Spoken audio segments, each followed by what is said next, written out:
what is happening right now in the crypto space with FTX, Sam Bankman-Fried, and the disappearing of billions worth of crypto is so important. There are really critical legal lessons right now that everybody needs to learn. If you own crypto or you're planning on buying it, pay attention to this video. I'm going to go over some key legal points on what you can do to protect yourself in the future so you don't end up like a Voyager, like BlockFi, like FTX, like all these companies that have been failing recently that we've all loved in the crypto space. They have tons of fans, but they were not operating in a legally compliant way. I'm going to go through how people should be doing it. All right, now I'm going to make 4 key points in this video.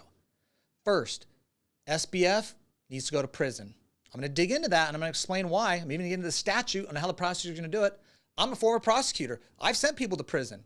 I'm going to talk about how it's going to happen, and mark my words, SBF will go behind bars. Second, I know people don't like this. We need to have some regulation. There's a reason why banks, trust companies, all these people that hold our money and our assets are regulated. We don't want them to rob from us. Sometimes these legal protections help us. Sure, they're a pain in the ass. I get it. And crypto and DeFi, we don't want to have all these institutions involved. We don't want all this regulation. We don't want all these audits and everything. It's a pain. Yeah, turns out it protects us too. Big problem what happened at FTX. They are one of the most unregulated companies. They'll tell you how they're regulated. I'm going to tell you some of the things, these money transmitter business licenses that people say they have. That is not regulated. I'm going to explain why.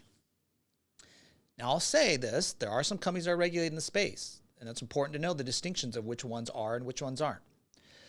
Next thing, there's something called custody. There are laws about custodying assets that someone can have possession of your assets, whether it's cash, it's securities, it's real estate, it's any type of asset, crypto. They need licenses for that. I'm going to talk about that and how it works outside of crypto. Somehow the crypto industry just got lost and thought doesn't apply to us. And now there's some huge regulatory issues there.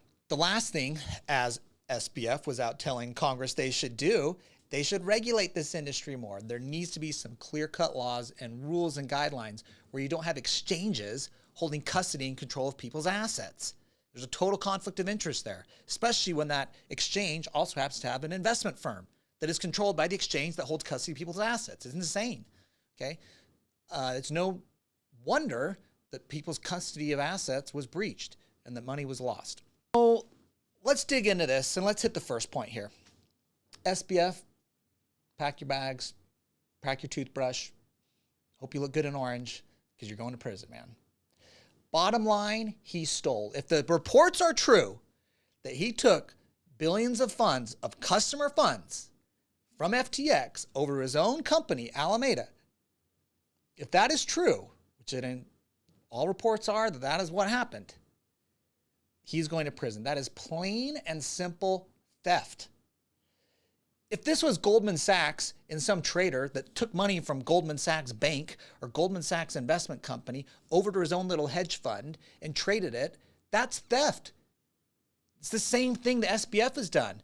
He took money and funds that were not his off FTX over to his own trading firm, which had losses around when Terra Luna was going down, was the Three Arrows had problems, lots of companies, Voyager was going under. Apparently at that time, Alameda was having big issues too. They needed money. Well, why don't I just go take some from over here from these FTX customers and I'll go save my own trading firm over here. Even if he didn't lose people's money, that's still theft. All right. Now, apparently there's some money missing, right? There's some accounting errors maybe going on. But bottom line, if it is proven that he took that money, those customer funds, and it went to Alameda, where this is US dollars, this is crypto, it does not matter. Bottom line, that is theft. Now, if you're a prosecutor, what's the easy case you make here? Wire fraud, right? That's the charge that they go charge people with financial crimes, wire fraud. Why do they charge it? It's easy. You have 3 elements to prove wire fraud, and this is what they're going to do to SBF. You have to have a scheme to defraud. Stealing money that's not yours is a scheme to defraud. Easy. Next, you have to knowingly participate with an intent to defraud. Well, all indications is SBF was the one in control of all this, and it just happens to be it was his trading firm that got the crypto from FTX. How do you argue that there was not intent to do that? Now, if the money somehow went to some random place by mistake, you go, it was just a mistake. Okay, it went to your trading firm. He's sunk there. Third piece, use of interstate wire or signal or mail. Now, this is the little tricky piece because a lot of this happens in the financial services space by wire. Now, for SBF, he may have sent the crypto via the blockchain. There might not have actually been a wire as we know it in the financial services world from like a bank to a bank. However, this statute, the same statute that has wire fraud, talks about a signal. I guarantee you that is going to apply to assets moving on the blockchain. I don't know if it's been used, but just reading the statute myself and how a court's going to want to apply this is going to be an easy case for a prosecutor to establish that signal sending of assets via blockchain is going to fall under the existing statute that's already in place. So SBF, you're going to go down. Wire fraud's easy. There's probably state criminal charges. I know he's in the Bahamas, with his college roommates. And some of those guys, they're in Hong Kong now and other places apparently. Guys, you better be packing your toothbrushes too if you participated in this. And what's going to happen, this is just classic criminal case. We can see it happening. You've seen it in Law and Order, in the movies. One of these guys that knew what the hell was going on is going to break. A prosecutor's going to chase this little close circle down. And they'll be like, hey, you were involved in this. You want to cut a deal with us?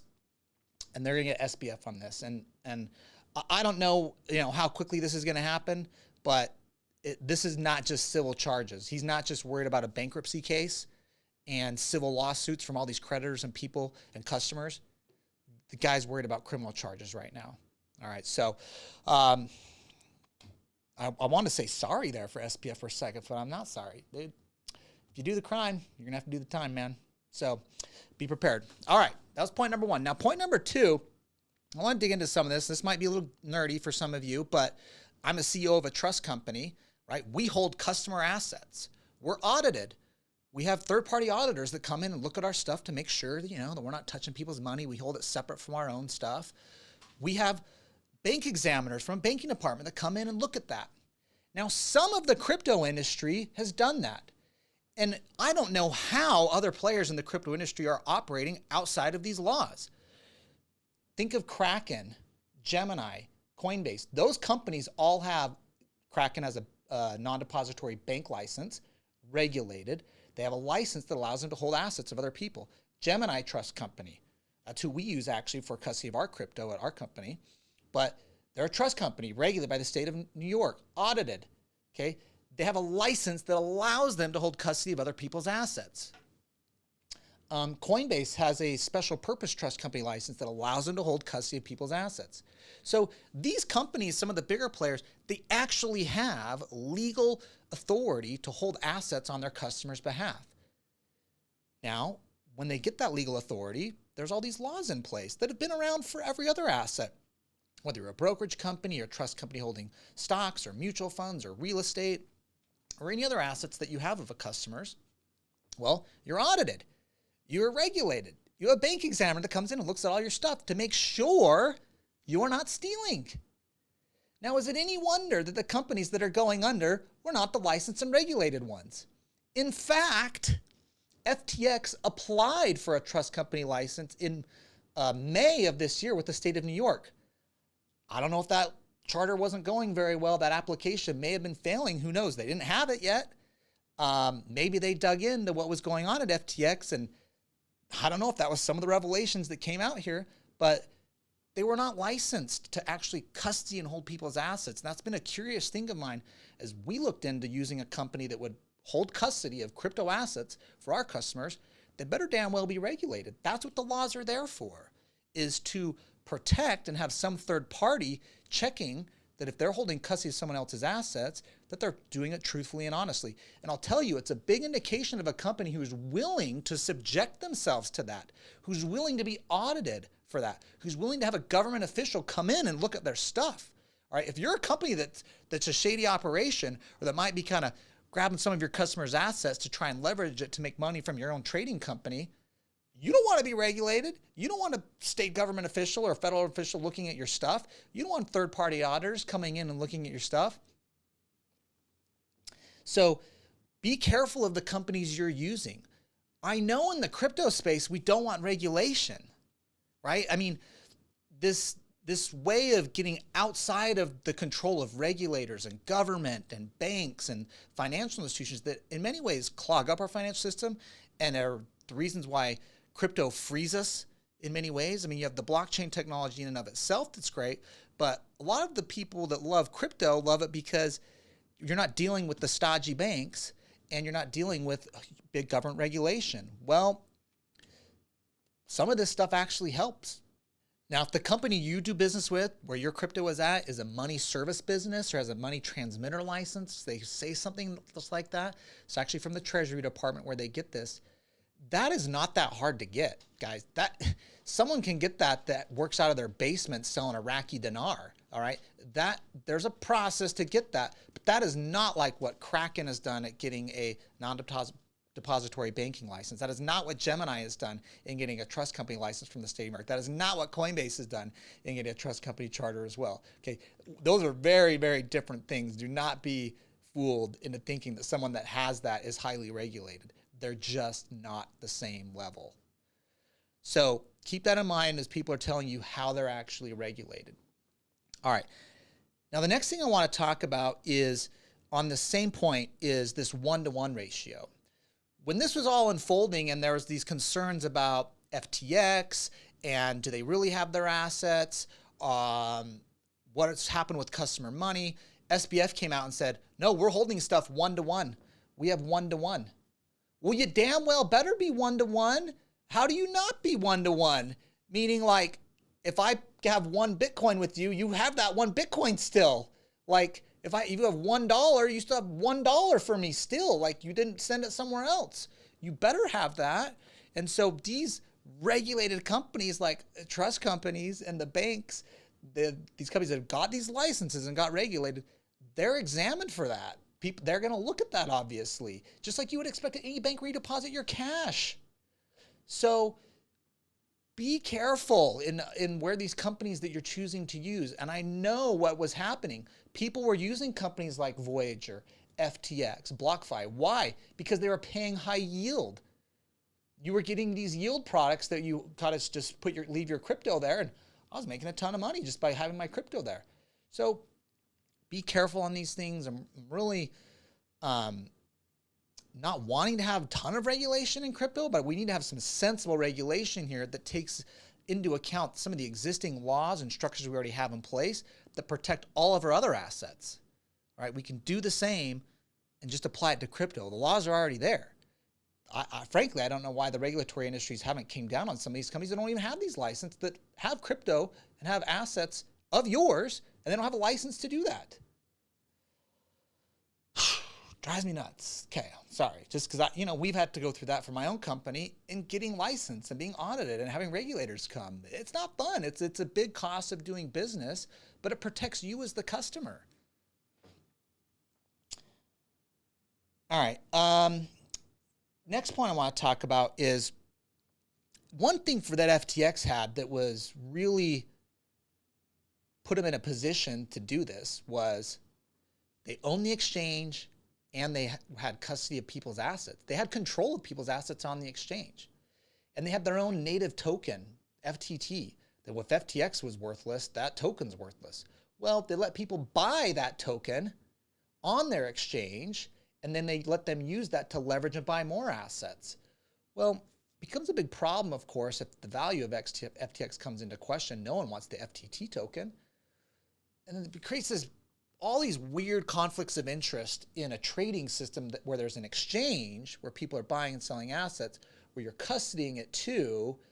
And then you also have an investment arm over here that's related there was actually money being stolen.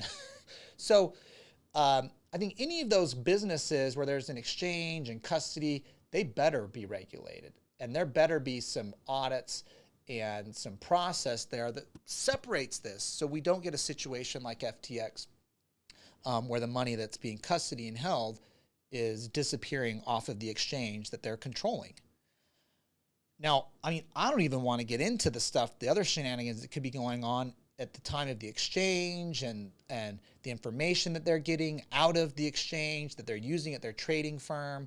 I mean, they had huge losses in Alameda reportedly.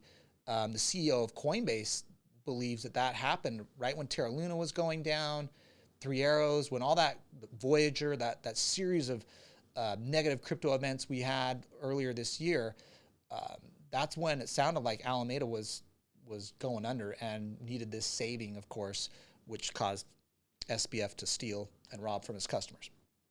All right, now the last point I want to talk about is some of the regulation we need to have. Now, one of the problems that I think is out there is some of these crypto companies that may have an exchange, they may be providing custody, also have investment options for you. And think of BlockFi, for example. You could go put your crypto over there. They had a high yield product. Everyone was sending crypto over there because they had high yield. Voyager was the same, right? People love Voyager because they had high yield, low fees. It was like, wow. Well, what was that investment offering that was there? You know what? BlockFi had the SEC chasing them down and had hundreds of millions of fines because their investment offering was a security, right? That's really what they were doing. They were offering an investment. People weren't buying from BlockFi or Voyager because of the price of crypto necessarily. They were buying and using those places because that's where the yield was. They were sending their crypto there because that's where the yield was. Now, who was on the other end of some of that yield? Well, Three Arrows Capital, who gets the loan of that money. You basically loaned your crypto to some company people didn't even know. They thought BlockFi had it, or, Voyager, or whoever, they didn't know where some of this crypto was going, but they loved the yield. They didn't ask all the questions. And so if these companies are offering high yield products, you've got to be very careful of getting sucked into, I'm not going to ask all the questions. Oh, do you know your crypto is being loaned? Do you know there's no FDIC insurance for crypto? There's no SIPC, which can apply in cash and investment accounts. Right? This does not apply to crypto. These products of high yield are essentially loans. The SEC is all over it. Coinbase Lend tried to launch, and they got shut down by the SEC, who basically sent a letter saying, we think this is a security. So be careful on that. Just be aware those are going to be sophisticated products in the future, likely only available to accredited investors because of all this risk. And a couple of years ago, a lot of people's tune on this, including mine, might have been, hey, let people kind of learn, do what they want to do. Well, government's going to come in and regulate. Too many bad situations, Voyager, BlockFi, now FTX, which is frankly a different issue from BlockFi and Voyager. But, I think on this investment side, my number one tip would be very careful on yield, understand who's on the other end of that, where your crypto is going, so you understand the risk. If you don't understand it, you shouldn't be doing it. All right, be buying crypto because you think of the value of that token or the blockchain that's involved, and make sure you're understanding, of course, the underlying technology. Don't buy on the hype. All right, now this is not investment advice, guys. This is just Matt just riffing here. I'm a little bent about FTX and SBF. They were doing a lot of great things, of course, and like many tragic stories, this is someone that got a little greedy, someone that had too much control. There was no oversight, no safeguards. I don't know where FTX compliance was on this, but obviously they weren't a regulated institution. If they were, there would have been a compliance process. There would have been policies and procedures. There would have been checks and balances. The SBF couldn't have done whatever the heck he wanted. There just wasn't. So generally, I'm the guy that's like, let's have less regulation. But here in the crypto space, we're learning some of the pains of having none and letting some of the companies do whatever they want. I get it. It's a high growth industry. Sometimes you got to break stuff to figure stuff out. But we're talking about people's money here. There's a lot of people who are missing money and funds right now. And it breaks my heart for those of the people that have believed in crypto, and I still do. But those of you who've gone out there and bought it and invested in it, and now you're seeing that hard-earned money that you've worked hard to do, be taken by someone who's already a freaking billionaire who had some trading losses, and wanted to kind of fill those in by using other people's funds.